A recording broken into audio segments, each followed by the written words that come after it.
مسئلہ نمبر 32۔ بعض جگہ دستور ہے کہ عموماً میت کے غسل کے لیے کورے گھڑے بدنے یعنی مٹی کے نئے مٹکے لوٹے لاتے ہیں۔ اس کی کچھ ضرورت نہیں، گھر کے استعمالی گھڑے لوٹے سے بھی غسل دے سکتے ہیں۔ اور بعض یہ جہالت کرتے ہیں کہ غسل کے بعد توڑ ڈالتے ہیں، یہ ناجائز و حرام ہے کہ مال ضائع کرنا ہے۔ اور اگر یہ خیال ہو کہ نجس ہو گئے تو یہ بھی فضول بات ہے کہ اولاً تو اس پر چھینٹیں نہیں پڑتی، اور پڑیں بھی تو راجح یہ ہے کہ میت کا غسل نجاست حکمیہ دور کرنے کے لیے ہے، تو مستعمل پانی کی چھینٹیں پڑیں اور مستعمل پانی نجس نہیں، جس طرح زندوں کے وضو اور غسل کا پانی۔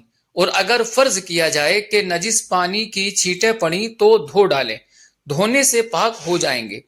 اور اکثر جگہ وہ گھڑے بدنے مسجدوں میں رکھ دیتے ہیں۔ اگر نیت یہ ہو کہ نمازیوں کو آرام پہنچے گا اور اس کا مردے کو ثواب، تو یہ اچھی نیت ہے اور رکھنا بہتر۔